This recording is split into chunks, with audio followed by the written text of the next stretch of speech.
Research has shown that 2 out of 3 people in America, and I think it's true for around the world, have low self-esteem.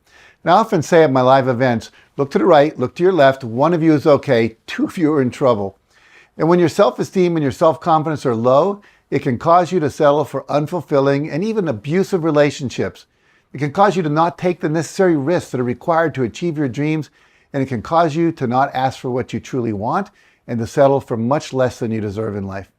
So today, I'd like to share with you some ways to boost your self-esteem and build your self-confidence.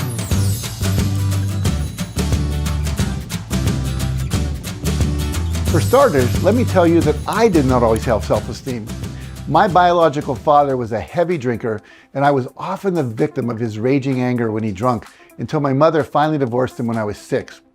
Now, it was very hard to please my father, who was a perfectionist.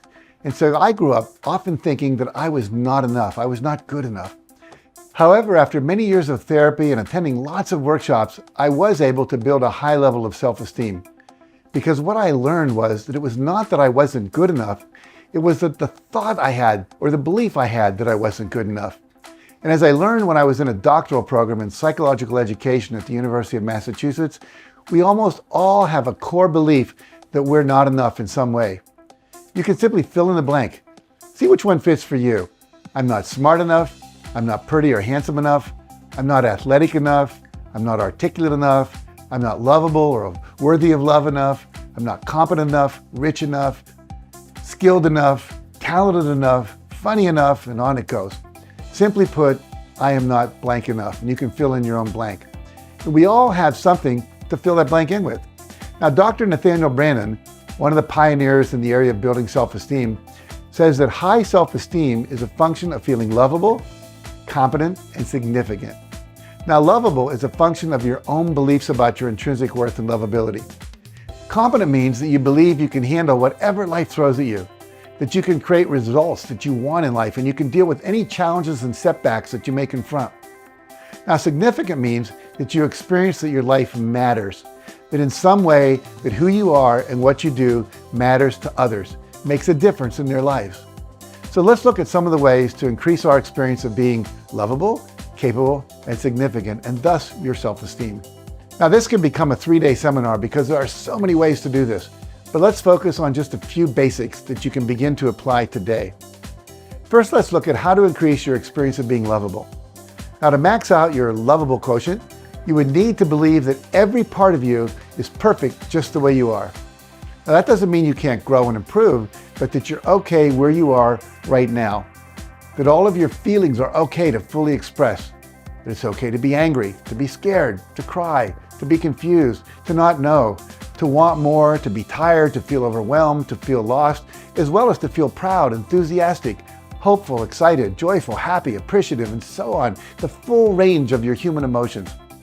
Now, for sure, you can learn how to stop creating more pain and more sadness and more anger in your life, but you first have to accept where you are.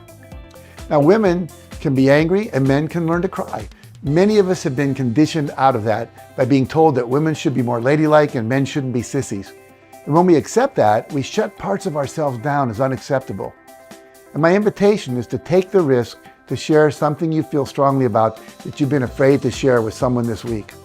You know, we had a client in our coach club that was living down in Argentina. He is a person who is really committed to growth. He's doing very well in his life in many ways, but he really was unhappy in his relationship. And he couldn't admit it to himself, and he couldn't admit it to anyone else. He felt like he was a bad person if he would leave his wife. And so during the coaching club, I counseled him and said, what you have to do is you simply have to acknowledge that it's not working. You acknowledge that you don't believe it'll ever work. And the first thing you have to do is you have to call a lawyer and begin the process. And he was very uncomfortable with that, but he did it. And I got an email the next day, and he said, I feel so much lighter. I feel so much freer. I feel so much more like I can create the life I want now. And so the first thing you have to do is acknowledge whatever feelings you have, and then be willing to work in the expression of those and to take the actions that come out of that. Now, another way to increase your lovable score, as it were, is to reach out and include yourself in the lives of others. Now, I know it can be challenging with many of us in lockdown, but with your cell phone and FaceTime or Skype or Zoom or other technologies out there, you can reach out to your friends, family members, and online support groups to include yourself, be yourself, and get the reassurance that you need that you are loved just the way you are. Now, my wife Inga is a good example of this. She has weekly calls with her sister and one of her nieces and her 3-year-old son, several calls a week with her best friend, monthly calls with her brother, monthly calls with 2 women's support groups she's in, and a weekly family FaceTime call with her and me and my oldest son and his partner and my 7-year-old grandson. And as a result, Inga feels very included, loved, and lovable. And just recently, she told me that she took a big risk to tell one of her support groups that she had been meeting with for over a year that she was not happy with the way the group was going. Now, it turns out that several other people were feeling the same way, but they hadn't told anybody. And they all agreed to change the format of the group. And her expressing her true feelings contributed to the growth of that group. Now, another way to work on feeling lovable is to take the time to love yourself, to nurture yourself. And whether that means taking a long bubble bath while listening to your favorite music, or meditating, or spending an afternoon reading a book by your favorite author, doing your nails, asking your partner to give you a massage or cook dinner for you, just getting up from the computer and going for a walk, a short walk, a long walk, whatever, doing some yoga exercises, spending time on your favorite hobby, or just sitting in the sun doing nothing. Take time to do what you want. It's really an important part of self-nurturing. Now let's look at the area of confidence. One of the exercises I do in my self-esteem workshops is to have everyone make a list of 100 successes they've had in their life. And I know that sounds like a lot, but when you add in things like graduating middle school, graduating high school, learning to drive, getting my driver's license, getting my first job, successfully moving from Indiana to California, getting into the fraternity or the sorority of my choice in college, learning to speak Spanish, raising 2 great children, or maybe just getting 2 kids to 18 without them killing themselves, stopping smoking, losing 20 pounds, paying off my bank loan, getting married, getting out of an abusive relationship, learning to cook, and so on. We've all had 100 successes. We just take them for granted. And we tend to compare our successes to those of Bill Gates, Tom Hanks, Michelle Obama, Taylor Swift, or Michael Jordan. And as I like to say in my seminars, comparison is the fast track to misery. Now, 2 other quick techniques for building self-esteem are keeping a victory log and doing the mirror exercise. And both of these focus on acknowledging your successes. A victory log is just a notebook or a journal where you record all of your successes, both large and small, for that day. You do it every day.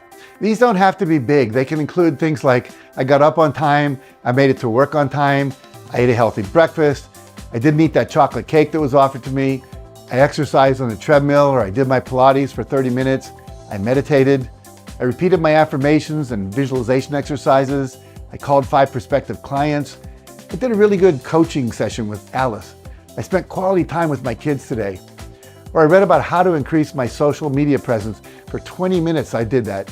And I did my first Facebook Live today, and so on. You get the idea.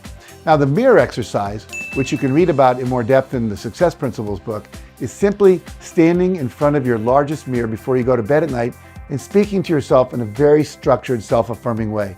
You look deeply into your own eyes and you start by saying your name. So I would start by saying Jack, which would call my presence forward. Then you appreciate yourself for things you did in 3 different categories. Accomplishments, things you achieved, actions you took, and things you completed. And then disciplines you kept, like exercise, working out, doing your stretching exercises, meditating, your gratitude exercises, visualizing your goals, taking your vitamins, drinking enough water, posting on social media, or reading something inspirational. And finally, any temptations you overcame, like not having that 3rd glass of wine, or eating a sugary dessert, or staying up too late binge watching a series on TV, or getting into an argument with your partner, or spending too much time playing video games. And then you end by simply saying, I love you. You say it to yourself and you hold eye contact with yourself as you let that statement in. Now, feeling significant, like who you are and your life matters, can be bolstered by actually doing something that makes a difference in the lives of others. Perhaps you can spend a few hours a week in some kind of volunteer work. So much help is needed during this time right now. In March and April of this year, people were sewing masks out of cotton at home and donating them to friends, family, and people on the front lines, like people working in grocery stores and pharmacies. You could volunteer to work with a local food bank. I just read where a man found out that farmers were destroying some of their crops because they had overproduced. And he found a way to get that food and donate it to local food banks to feed the homeless and the people out of work.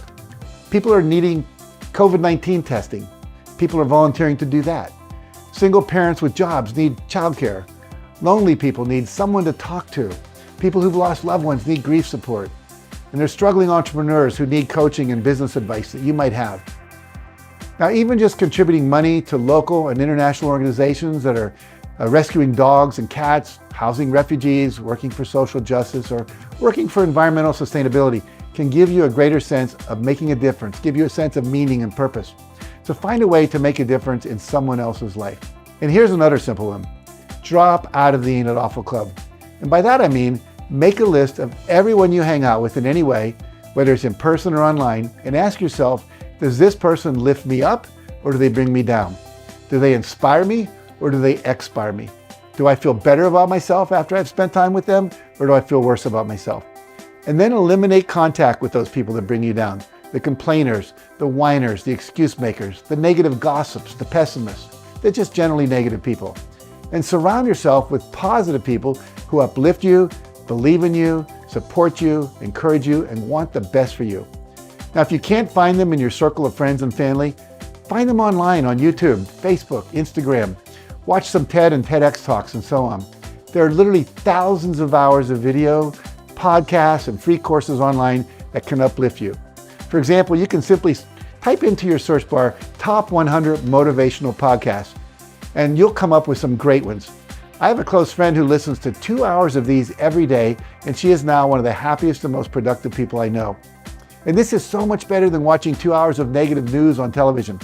And here are a couple more quick techniques that you can do. Learn a new skill or master one you already have. Mastery of any kind builds self-esteem and happiness. Now, whether it's practicing the guitar or learning to type with more than 2 or 3 fingers, baking bread or learning a new language, getting better at anything will build your sense of confidence. And then finally, ask for something you want. Many of us are so afraid of rejection that we don't ask for what we want. I want to challenge you to ask someone for something you want every day for the next 7 days. And don't worry about whether they will say yes or no. This is just for practice, to get over the fear of asking. Now think about this. If they say no, nothing has been lost. You already don't have it before you ask for it. If you ask and they say no, it didn't get worse. It stayed the same. Nothing lost except perhaps your fear of asking. And you might get a yes. You could simply say, would you give me a 5-minute shoulder massage? Would you give me some advice about how I can enroll more people in my coaching program? Would you read this story and give me feedback on how to improve it? Would you be willing to put the kids to bed tonight by yourself so I can rest for 30 minutes? Would you be willing to help my son with these math problems that I don't understand? It doesn't matter how big or small, just ask. Well, okay, I hope this gives you some ideas on how to start to build and maintain your self-esteem. There are a lot more that I teach to work, so stay tuned for more in some of my upcoming videos. And make sure to pick one or more of the ones I shared with you today and put them into action. Otherwise, you just end up with a lot of notes about what to do sitting on your bookshelf, and you'll end up with what I refer to as shelf-esteem instead of real self-esteem. And let me know what you think in the comments. And thanks again for watching. And if you found this video helpful, please make sure you like it and subscribe to my channel for more videos like this one. And for some additional exercises and tools for building your self-esteem, including my audio program called Maximum Confidence, 10 Steps to Extreme Self-Esteem, make sure to visit my website at jackcanfield.com and check out the links in the description below.